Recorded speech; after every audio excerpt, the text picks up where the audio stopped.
is a guy who was not learned in the Greek language. He was not. And Saint Yohanes juga bukan orang yang punya latar belakang dari Yunani. Yes. In Acts 4:13, dalam kisah 4:13, get Act 4:13 for us if you may.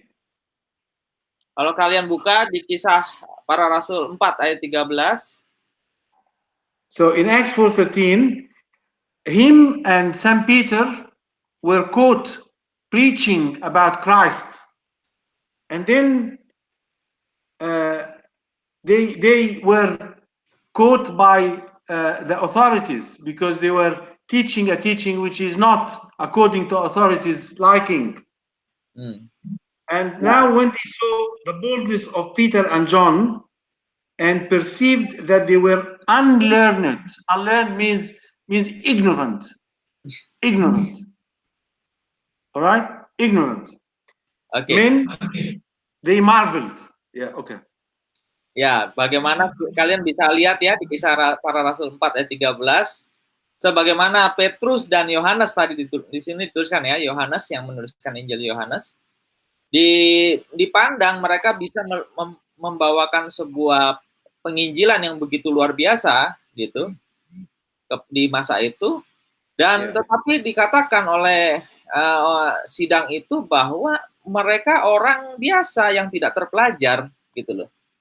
Yeah, and I always wondered, where did John got this word from? It doesn't have any Jewish background, and John was only completing or building on the Jewish tradition. But where this word came from? Ya, pertanyaannya dari mana si Yohanes sendiri juga mengambil pernyataan itu, gitu. Mungkin punya latar belakang dari tradisi yang hidup ya. Jadi di masa itu yang hidup adalah budaya daripada Yunani. In the Jewish language, the word logos doesn't exist, but is the other word which is called dabar. Nah, di dalam bahasa Ibrani tidak ada kata logos, tetapi ada kata yang lain, yaitu kata dabar. How is dabar you break down dabar? Dabar is called dabar. That's how it's spelled. You break down the spelling D-A-B-A-R. Oh, dabar. Dabar biasa ya, dabar biasa. Yeah, dabar. Yeah. Now, one thing that is very, very, very interesting is that when John the theologian was taken up in that day when he was at Patmos in Revelation, he was taken to a place in chapter 19 of Revelation. I want you to open chapter 19, verse 19. Chapter 19, what that verse? Verse 13. Please open that because you have to mark beside this. Mark beside it. It's very important. 19:13. Revelation 19, verse 13. It's about the cloth? Yes. He's talking here about the sun. About the sun. Oh, yeah, okay. And God, yeah, he mentioned about the word of God. Yes, and then he listened, and he saw. He was talking about the sun. He was clothed with the robe dipped in blood, and his name is called the Word of God. Jadi di mana yang dituliskan oleh Yohanes juga dalam wahyunya di Wahyu 19 ayat 13, di situ juga bagaimana tentang siapa itu sang anak ya, yang mana dikatakan sang anak right beside this. Sorry. Right beside the Word of God, the philosophers. The philosophers is the ones who said that. So where did they get it from? That is what St. Clement of Alexandria was talking about. Jadi ini tentang pernyataan yang ditulis tentang sang anak dikatakan di dalam tulisan ini sebagai firman Allah atau the word of God atau the hologos itu, ini yang menjadi sebuah pertanyaan yang dibawakan oleh Saint Clement dari Alexandria gitu. Dari mana dia si Yohanes ini bisa tahu tentang kata hologos itu sendiri? So that word logos was never in the Old Testament in that meaning, the meaning of the Theo, Allah. Ya, karena di dalam perjanjian lama tidak pernah menggunakan bahasa Yunani kan, gitu loh. Jadi tidak pernah ada kata logos di dalam perjanjian lama, gitu. So that's what Saint Clement was trying to do. He was trying to say that in Greece, the philosophy was making the thinkers look towards God. Nah, di mana berdasarkan dari apa yang dibuat ini, ya, bagaimana pemikir-pemikir itu ya diarahkan untuk mengenal Allah. So did you understand that concept? Whoever understood the concept, lift their arm up like this. Ini konsep ya. Ini kita bicara tentang konsep. Kalau kalian nggak paham tentang konsep ini, ya mungkin berat ya. Kalian harus bisa memahami konsepnya, gitu. Lift your arm if you understand the concept. Can you lift your arm if you understand the concept? Okay, you ladies, you guys, I can see you all, so you can lift your arm if you understood the concept. I think they have difficulty a little bit. Tell them, did you understand? If they understand, lift the arm. If they don't understand actually, so they say no. Yeah. All right. So how do I get this across? It's very important for us to understand that things were built one thing on another.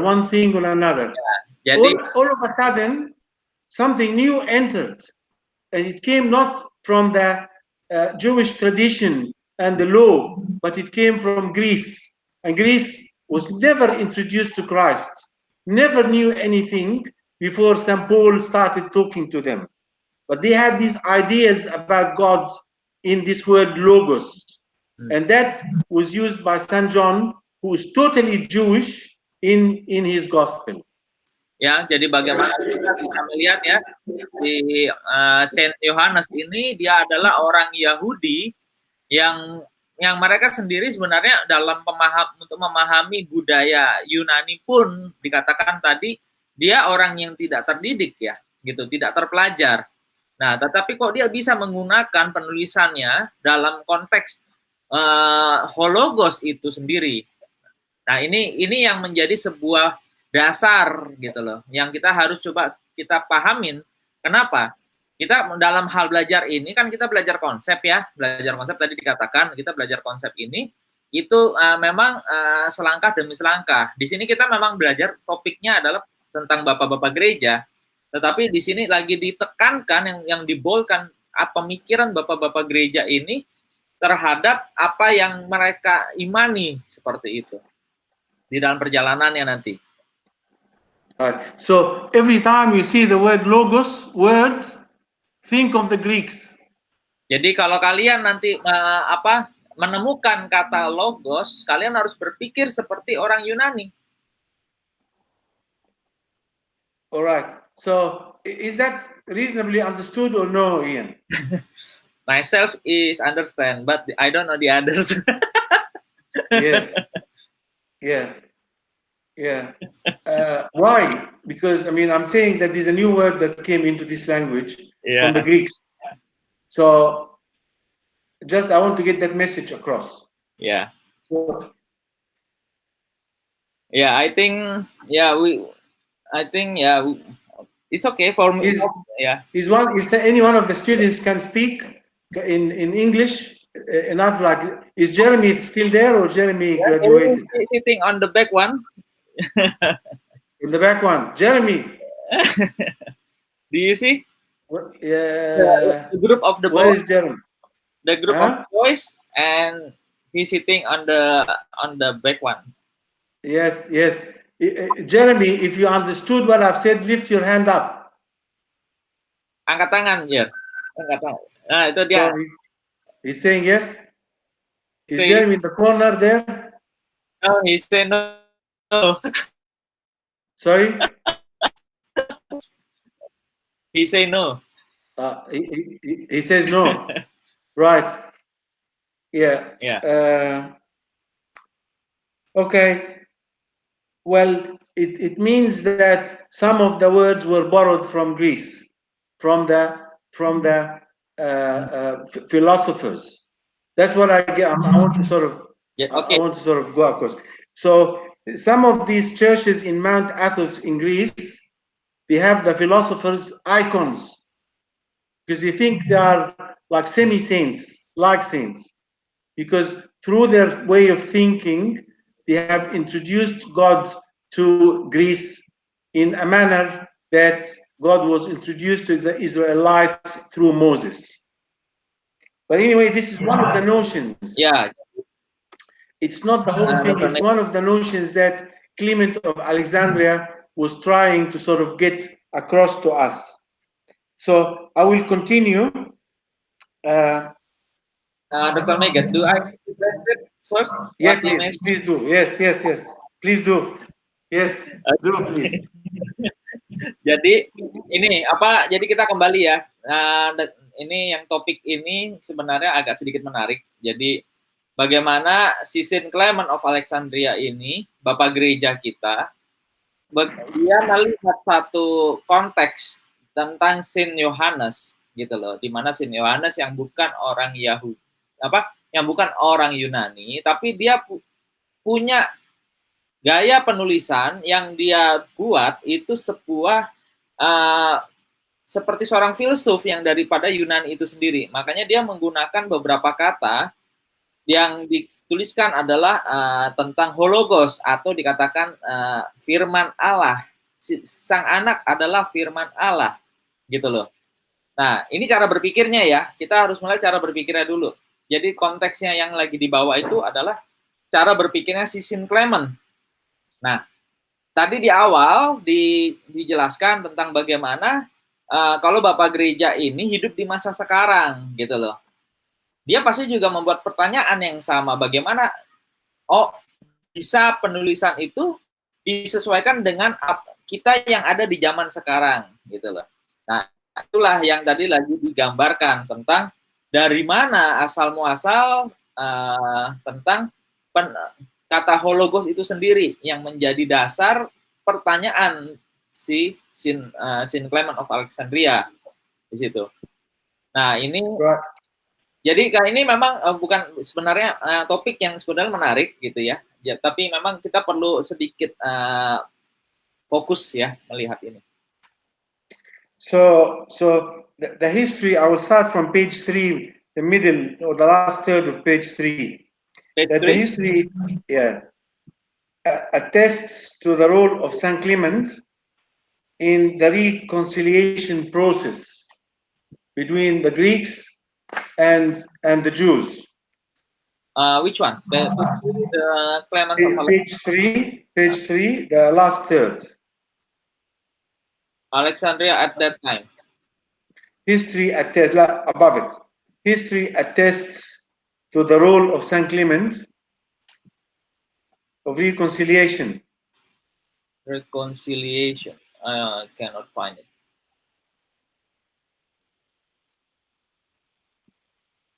So he made peace between the Jews and the Greeks. In the sense, every one of them felt they could offer something to the other. So about the reconcile, the reconcile with the Hebraic. Or what? So the Greeks felt that the Israelites have something to offer to them, but very importantly, also the Israelites felt that the Greeks have something to offer to them. To offer to whom? The understanding of Christ comes from Moses and is complemented by the Greeks. the understanding of Christ. Jadi bagaimana sebenarnya Saint Clement of Alexandria ini menjadi penengah ya, kalau tadi bahasanya penengah gitu loh. Jadi bagaimana supaya orang memahami apa yang Allah berikan melalui hukum Musa, itu juga ada sesuatu yang penting yang menjadi yang memperlengkapi apa yang Allah sudah berikan melalui hukum Musa itu melalui orang-orang Yunani, yaitu melalui para filsuf ini. When you read about the Greeks, you can find two words that describe them. You find the Hellenic tradition, Hellenic, and you find the Byzantine. And I want to tell you what the difference between them. Nah, ini kalau kita masuk ke dalam yang ini agak keluar konteks ya. Jadi kalau kita masuk ke dalam pemahaman budaya waktu itu, ada budaya namanya Hellenic dan ada budaya yang namanya Byzantine.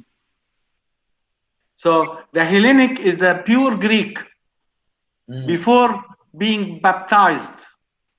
Jadi kalau bicara Hellenic, nanti kalian ketemu itu bicara orang Yunani yang mereka belum dibaptis. And after it was baptized, it was called Byzantine. Nah, mereka yang orang-orang Yunani yang setelah dibaptis, mereka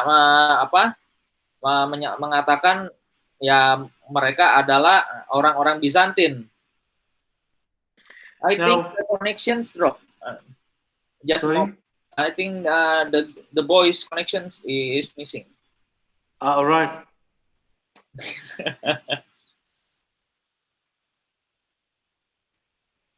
Barnabas. Yes. Itu kok hilang anak-anak? Anak laki-laki pada hilang semua. Yeah. So how is it? Still missing? Yeah, still missing. Let them check first. I think. Okay. What happened for the connection? I think. Dr. Megat, I think your topic is quite wide for the understanding. Please continue. Just the camera. Oh, the camera's trouble. Okay. Right. Okay. Please continue. Now we are going. This is to give us an overview of what his endeavor was. Endeavor in his work. Oh, about God's work, yeah. But we are going to get into the nitty-gritty of things by his sayings after. Oke, jadi memang topik ini jadi bagaimana kita bisa melihat ya apa yang menjadi firman Allah itu sendiri, yang dibawa oleh Allah itu sendiri. Gitu. Nanti kita akan lihat lebih dalam tentang bicara bagaimana integritasnya daripada bapak-bapak gereja ini. So Alexandria at this time was the capital of the empire, the intellectual capital of the empire. The Alexandria was very alive when St. Clement was there. Nah, tentang kota Alexandria sendiri di masa itu sebuah kota yang kota kekaisaran yang difokuskan pada bidang pendidikan. It had a big library, museums, theaters, and it had the lighthouse, which was one of the 7 wonders of the world. Di mana mereka di kota itu, di kota Alexandria itu ada ya pusat pendidikan, ada juga perpustakaan yang cukup besar ya, ada museum-museum. Mereka di masa itu sudah ada ya, gitu. Dan mereka juga ada teater-teater sudah waktu itu. Christianity was still emerging, and it was fighting with the pagans. Di mana di dalam perkembangan kota itu kekristenan juga sedang berkembang ya, sedang bertumbuh di masa itu. Ya mereka dan berhadapan dengan paganisme yang sudah ada. Anyone knows when Christianity became the legal religion of the empire? Anyone have a guess? Ada kira-kira kalian tahu nggak kapan kekristenan itu mulai diakui di dalam kekaisaran? Sejak kapan? It's about Constantine. Yes, Constantine 313. Very good, very good. This is. But before 313, there was lots of persecution, lots of coercion, lots of suffering for Christians. Nah, jadi sebelum abad ketiga itu ya banyak sekali penderitaan ya yang dihadapi oleh orang Kristen, termasuk penganiayaan yang cukup besar waktu itu. So we think Saint Clement died in 2015 or so, which was about 100 years before Christianity became established. Jadi diperkirakan ya Saint Clement itu meninggal dunia waktu itu kurang lebih tahun 215 ya. So one of his sayings, which is, are you writing? One of his sayings, which is extremely popular, is that one here in page 4, which says, philosophy was to the Greeks as the law of Moses was to the Jews, a preparatory discipline leading to the truth, which was personified in the Logos. Nah, ini kita bisa lihat ya bagaimana ya waktu itu filosofi yang bersumber daripada orang-orang Yunani. Begitu juga hukum Musa yang bersumber daripada orang-orang Yahudi ini membawa sebuah persiapan ya. Jadi mempersiapkan orang-orang Kristen itu juga untuk berjalan menuju pada kebenaran. Gitu. Memang difokuskan ya kepada Sang Logos atau Sang Anak itu sendiri.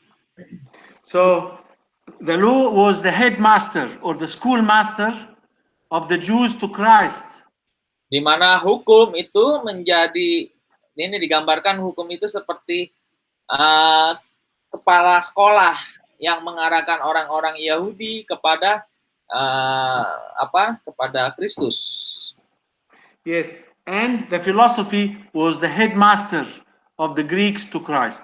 Begitu juga filosofi itu juga sebagai kepala sekolah ya yang mengarahkan orang-orang atau pelajar-pelajar untuk mengenal Kristus.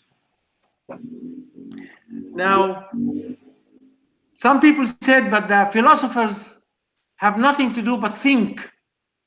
They don't go to God through belief. Ya. They go to God through thinking. Jadi bagaimana bicara filosofer itu ya lebih kepada pemikiran ya, bukan melalui bagaimana percaya. You don't go to God through here, they said. You go to God through here, they said. Jadi bagaimana para filosofi mengenal Allah melalui pemikiran, melalui cara berpikir. What Clement was saying, you go to God through here and here. Di mana kalau kita mau mengenal Allah, ya bagaimana Allah juga membuat caranya adalah melalui pemikiran dan melalui percaya. He said, why do you have to do away with this and do only this? Nah, karena mereka juga berpikir waktu itu, kenapa kita hanya menggunakan percaya saja, tapi meninggalkan cara berpikir. He said, both this and this. Ya, jadi bagaimana jawabannya adalah menggunakan keduanya. Kita juga berpikir dan juga kita menggunakan iman, percaya. And this is quite reasonable because we should worship God with our mind, with our heart, with our body, with the whole of the person. Jadi ini menyatakan ya apa yang dituliskan dalam firman Tuhan bahwa kita ya menyembah Allah ya dengan sepenuh pikiran kita, sepenuh hati kita dan sepenuh jiwa kita. So there was a group of heretics called the Gnostics. Sorry, can about Group of heretics root? called a group. Oh, group. Oh, okay. Yeah. Called the Gnostics. The Gnostics comes from knowledge. Yeah. Those guys only here. The Gnostics. So if I do this, this is the Gnostic. Yeah. There's none of this. It's only here. The Gnostics. So we call them a heresy because they're not the proper faith. They think they can go to God through this. Nah, Look at me, boys. Di Look dalam, at me, boys. Through this. okay. So those are the Gnostics. Nah, di dalam perjalanannya ada sekelompok orang yang mereka lebih mau mengandalkan otak ya dalam mau mengenal Allah atau mengenal keselamatan itu. Jadi mereka menggunakan ilmu pengetahuan, mereka berusaha dengan itu. Nah, itu In Alexandria, namanya Gnostik. in Alexandria, they said no, only this. Dan di Alexandria juga berkembang ya hanya menggunakan ilmu pengetahuan saja mengenal Allah. Only the heart, only the spirit. But some of the Greeks, they said only the brain. Jadi bagaimana orang-orang Yunani mengatakan ya hanya menggunakan ilmu pengetahuan, di Alexandria berkembang juga banyak orang-orang ya mengenal Allah dengan hati, dengan iman, percaya. So, and Saint Clement said this and this together is good to know God. Nah, Saint Clemens bilang ya keduanya itu baik untuk mengenal Allah. Yeah, and this is the same like Origen. The next man that we will be studying after is Origen, one of the best scholars in Christianity, a very, very, very big person in Christianity. But he also said the same, and he was a student of Saint Clement. So Jadi, Origen of Alexandria was a student, and he said the same. Nah, bagaimana untuk yang kita lihat sekarang adalah tentang Saint Clemens. Ini juga tidak terlalu berbeda dengan nanti yang kita akan pelajari berikutnya adalah Origen, ya. Yeah. So I'm going to go through some of the sayings of Saint Clement, and that will give us view to the way he thought and the way he behaved and made decisions. Dan kita lihat ya bagaimana nanti sebuah keputusan-keputusan yang diambil ya oleh Saint Clemens. So it's in page 5, the Saint Clement views on the role of faith plus knowledge. Di mana dikatakan bagian kelima tentang peran iman ya dan pengetahuan. So he attempted to mediate between the guys who were the heretical Gnostics who said only brain, and with the guys in Alexandria who said only faith from the heart.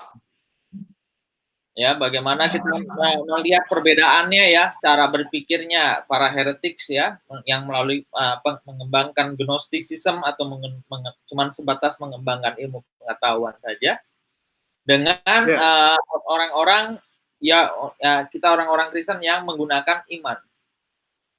He tried to give the word Gnostic a different meaning, that it is only to assist faith. Jadi Gnostik itu digambarkan oleh Saint Clement ya untuk membuat satu arahan terhadap iman, gitu loh, iman percaya. And he said, you don't have to throw your mind away to know God. Jadi dia katakan ya tidak perlu kita membuang pengetahuan hanya untuk demi percaya saja gitu. But you have to know as much as possible about God and God through thinking, through looking at the creation, through looking at the marvels of God, through looking at the power of God. You have to translate that into faith. And without thinking, you will not know any of this. Nah, kata Sin Clement, baik untuk kita mengenal Allah sedalam mungkin gitu loh. Dan banyak hal yang kita harus kenali itu ya memang ini menggunakan ilmu pengetahuan untuk mendapatkannya. Tetapi juga ya bagaimana mengarahkan kita kepada iman gitu loh. So for him, the good Christian was someone who is an ascetic, who prays from the heart, and a scholar who also think. Ya, dikatakan orang Kristen yang baik juga, kata si Sin Clement, ya memiliki ya hal-hal dalam kehidupannya seperti ya kehidupan ascetik ya, kehidupan ascetik juga memiliki pendidikan ya, dan juga ya bisa paling tidak berfilosofi. And he wrote about the Logos law. The Logos law. What he meant by that, it's very similar to the two cities of St. Augustine. Nah, di mana juga dia mengembangkan dia melihat sebuah tentang hukum ya, hukum dari firman konteksnya. He said that the Logos governs here, and the law of the land governs here. Di mana baik hukum firman itu kedua-duanya ya yang menjadi pemimpin ya. Yeah. So the Logos of the heart, the Logos governs the heart, but the Logos the law governs here, the law of the state, the law of the country, but the law of God, the law of the Logos governs here. But if this and this are against each other, then this wins. Who is win? The heart wins. Which one? Yeah. The Logos, the heart wins. The Logos of the heart wins the state over the mind. Oke. Jadi meskipun nanti kita menggunakan cara bagaimana ini pikiran kita ya memimpin kehidupan kita, begitu juga kan ada bicara tentang hati atau iman percaya juga memimpin. Jikalau ada konflik di keduanya, yang terutama adalah bukan pikiran ya, bukan ilmu pengetahuan, tetapi harus kepada iman yang menjadi utamanya. So he said, if a conflict should arise between God and Caesar, God is here, and Caesar, I think about here.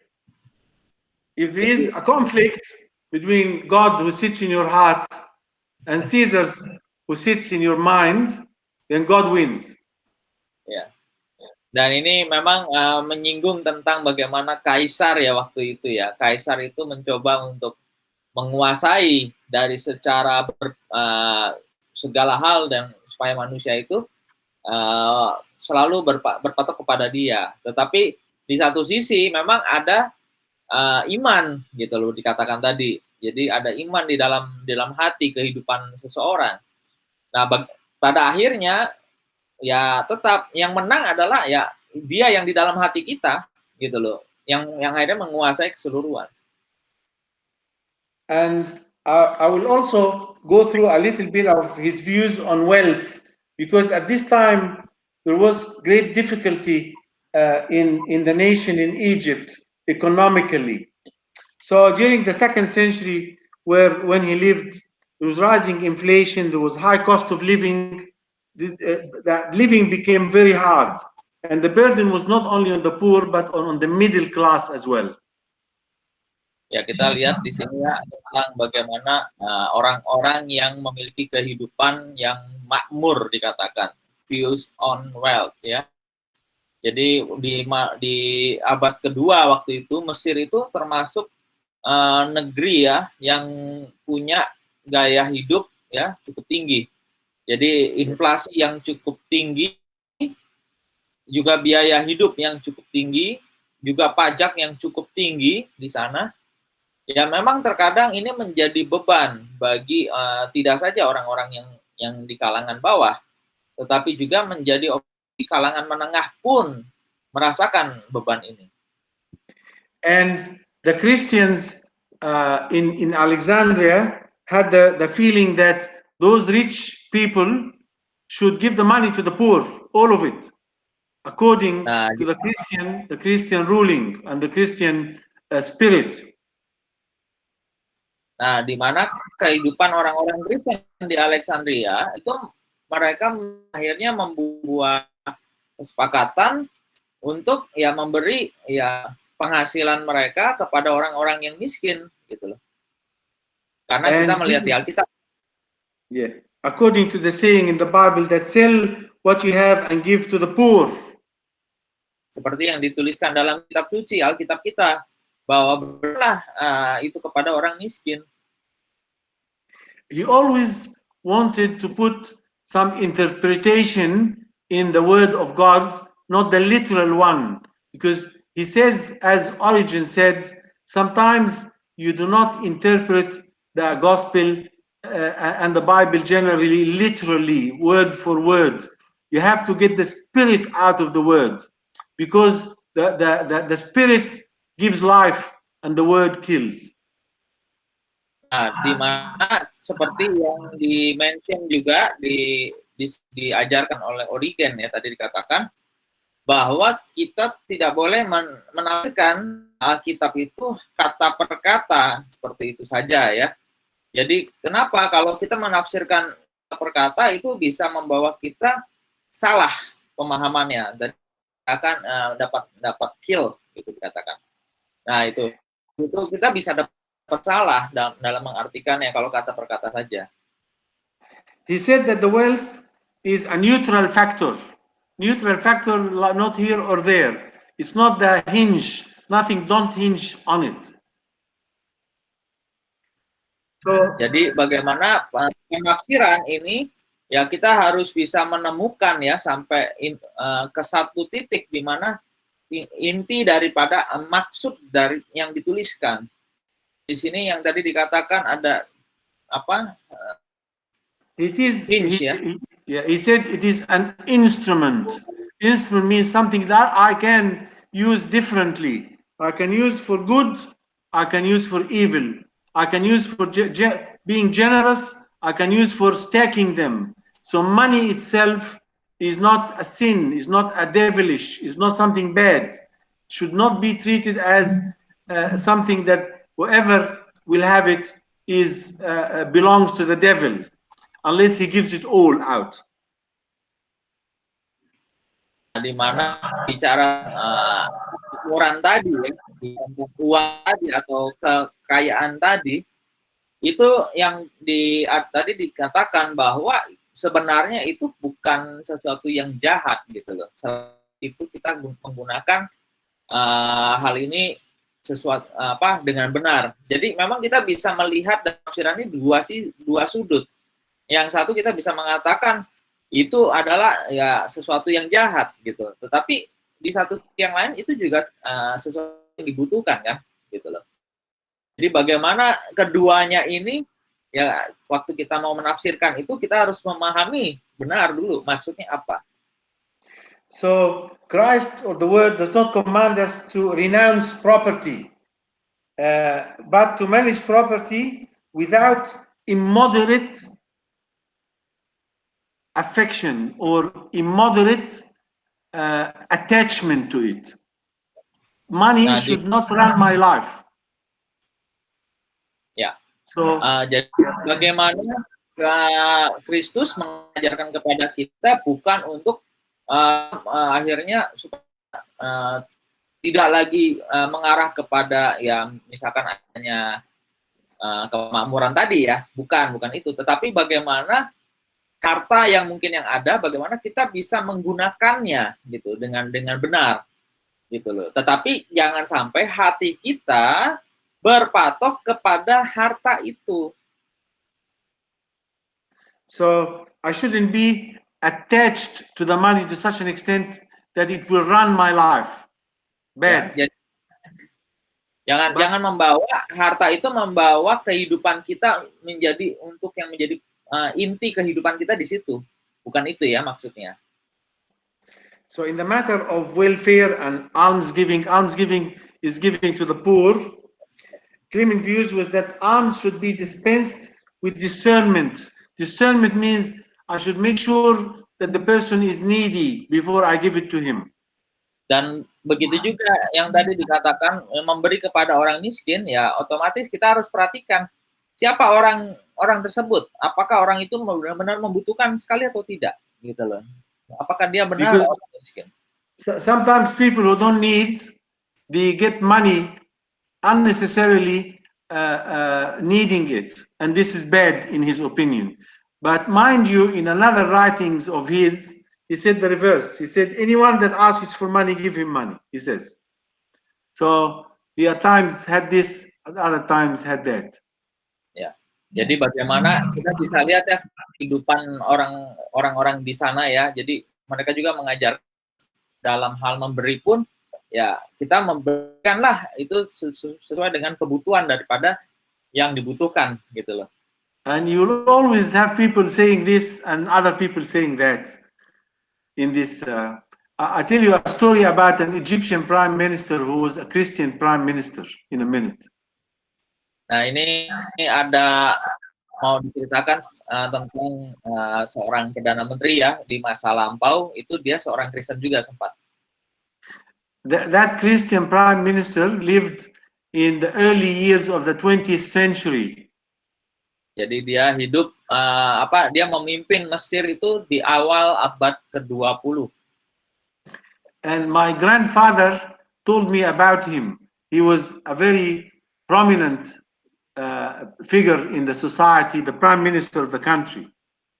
Nah, kakeknya Dr. Megget menceritakan tentang Perdana Menteri ini, yang mana seorang Perdana Menteri ini sangat begitu baik sekali dan dikenal oleh masyarakat di Mesir. And he never said to a beggar, no, never. He never said? He never said no to a beggar, to someone coming to beg for money. There were those days, there was beggars. Dia tidak pernah menolak orang yang datang kepada dia untuk meminta. And a story was told about him that a person in one day came and asked for money 21 times. Dan di situ ada orang yang datang kepada dia sudah 21 kali selalu meminta. And 21 times he gave him money.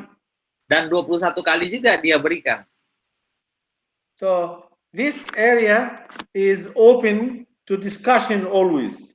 Some people think you have to discern the person in front of you. Does he need the money or not? Others, just give. Whenever asked, just give. Whenever asked, just give. So jadi, I'm not sure. Yang dilakukan oleh si Perdana Menteri ini, jika pada saat ada orang meminta kepada dia, dia selalu memberikan ceritanya.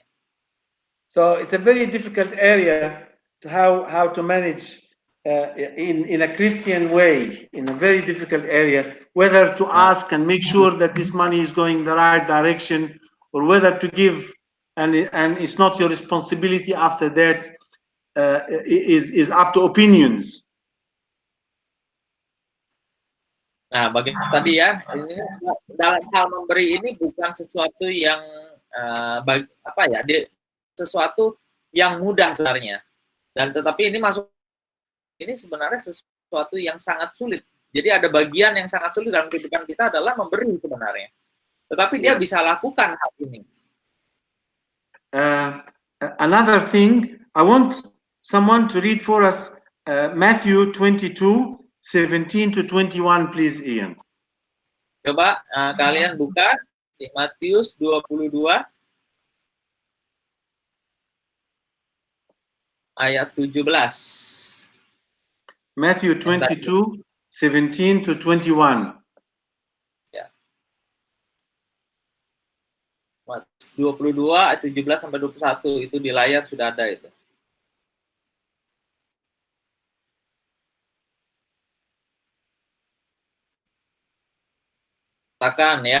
Katakanlah kepada kami pendapatmu, apakah diperbolehkan membayar pajak kepada kaisar atau tidak?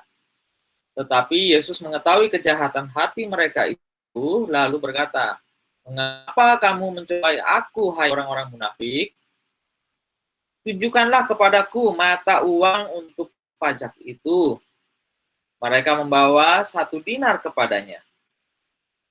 Maka ia bertanya kepada gambar dan tulisan siapakah ini? Jawab mereka, gambar dan tulisan. Lalu kata Yesus kepada mereka, berikanlah kepada kaisar apa yang wajib kamu berikan kepada kaisar, dan kepada Allah apa yang wajib kamu berikan kepada Allah. Dan mendengar itu heranlah mereka dan mendengar Yesus lalu pergi. Thank you. Now, again, this understanding through the Greek language is going to give us a beautiful meaning to this particular encounter that Jesus had.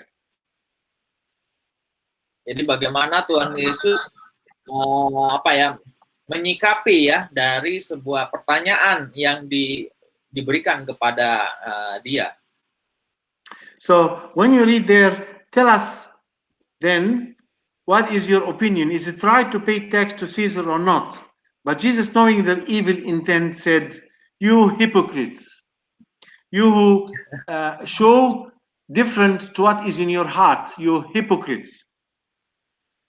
Why are you trying to test me? Sorry. Ya, jadi apa yang menjadi pertanyaan Tuhan Yesus tadi ya, apakah diperbolehkan membayar pajak kepada kaisar atau tidak? Tuhan Yesus menjawabnya, engkau itu orang munafik. Kenapa? Karena apa yang mereka ingin tunjukkan itu ya tidak sesuai. Yeah. Show me the coin, he said. Show me the coin, and used for paying the tax. They brought him a denarius, and he asked them, whose image? Listen to the word image. Be careful about this one. Whose image is on this coin? And they said, the image. Remember the image? We are image too. Remember that. This is the image on the coin. I am an image of God. So he played with this. Look at that. He said, who is on this image? He said, Caesar. He said, all right, give this to Caesar. I am the image of God. I go back to God. Ya, bagaimana Tuhan Yesus ingin menunjukkan seperti bukan masalah nilainya ya daripada pemberian, tetapi apa yang ditunjukkan ini adalah siapakah kamu dalam hal ini. Karena dia bertanya kembali kan, Tuhan Yesus bertanya kepada orang-orang ini, gambar dan tulisan siapakah ini yang menjadi penekanannya. Gitu. Kita adalah gambar Allah gitu. Jadi bagaimana ya apa yang harus diberikan ya kita berikanlah kepada Allah. Kalau kita gambar Allah ya kita berikanlah kepada Allah. So the play with the language here is very evident. This is Greek. This is Greek. I'm the image. He is the image. I'm the image of God. This is the image of Caesar. Give this to Caesar. It's his image. But I am the image of God. I am the image of God. And there I go. Nah, di mana dari sudut pandang ini adalah sudut pandang bagaimana dari Yunani ya, gitu loh. Jadi sebuah yang menunjukkan kita adalah gambar Allah seperti itu. So that gives a very deep meaning to this verse. I always understood it to be like, give this to the man who has the image on it. And give to God what's God give. I didn't understand it in the sense that I am to be given to God because I am the image. So he said it. Nah, ada pandangan ini umumnya kita cuma mengenal dalam hal nilai yang kita berikan misalkan baik kepada orang lain atau kepada Allah, kita memberikan itu. Tapi yang harus dilihat adalah bagaimana kita memahami yang harus kita berikan adalah diri kita sendiri, yaitu karena kita adalah gambar Allah. I thought, give to God worship, give to God prayers, give to God alms giving to the poor, give to God everything, praise. But no, I am the image. I myself is God's. Jadi bagaimana biasanya kita berikan seperti kita memberikan penyembahan kepada Tuhan, kita berikan pujian kepada Tuhan. Sebenarnya Tuhan inginkan kita memberikan hidup kita yang adalah gambar Allah itu, karena kita adalah bagian daripada Allah itu sendiri. Gitu. Jeremy, don't tell me you didn't understand that one. Ya, Jeremy, katanya Pak, kamu Did you understand that one, Jeremy? I can see you in the corner there. ya. Yeah, all right. So this is how the play in language and the understanding through the words that he brought, and those Greek philosophers, and why did God use the Greek language to write the New Testament? Nah, It's itu a dia. very rich language. Yeah. Very rich language. It gives us a hint that God wanted us together through the Greeks and through the Jewish tradition to reach to Christ. All these little elements of using the word logos, the understanding of little things in this language, and the language is very, very rich. You can talk about the word love in 5 different words: agape, phileo, eros, yes, eros, and this stragos as well. So you can express it in so many ways. The language is quite rich, and God also put some elements in this language that is introduced to complement the Jewish knowledge and the Jewish tradition. Ya, jadi boleh tadi sebuah digambarkan ya. Ini sebuah gambaran sebenarnya, masih dalam konteks, masih dalam sebuah gambaran. Kenapa Allah menggunakan orang Israel melalui adanya hukum daripada Allah, ya, yang disampaikan kepada bangsa Israel untuk manusia semuanya. Lalu di satu sisi yang lain Allah juga menggunakan para filsuf-filsuf Yunani yang mana penuh dengan kekayaan cara berpikirnya. Ya, dan kenapa Yunani memiliki kekayaan dalam berbahasa dan budaya yang sangat kaya sekali. Tadi digambarkan dengan bagaimana kita mau mengenal kata kasih. Kata kasih itu dalam bahasa Yunani itu memiliki 4 makna, ya, 4 makna, 4 kata yang berbeda yang mengartikan atau memaknakan sesuatu yang berbeda-beda seperti itu. Jadi ini masih, jadi konteks yang tadi lagi cara berpikirnya yang dari diberikan Saint Clement, ya. Saint Clement melihat kenapa kok Allah menggunakan dua sudut ini, gitu loh, sudut yang bicara tentang hukum Allah, tetapi di satu sisi juga berbicara tentang orang-orang yang sangat terdidik atau para filsuf-filsuf ini, gitu ceritanya. So when Saint Clement comes in talk, it's marrying the Jewish with the Greeks. Jadi kalau Saint Clement Alexandria dia berbicara, dia memediasikan atau menggabungkan kedua sudut ini. Wedding the Greeks to the Jews for the service of God. Jadi seperti sebuah pernikahan, ya, pernikahan. Jadi dari yang satu sudut budaya daripada Yahudi, yang satu sudut budaya daripada Yunani, tapi keduanya mengarah kepada satu, yaitu kepada Allah.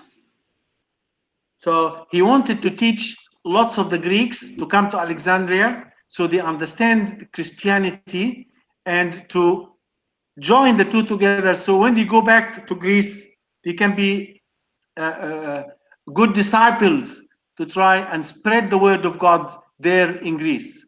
And this was his mission.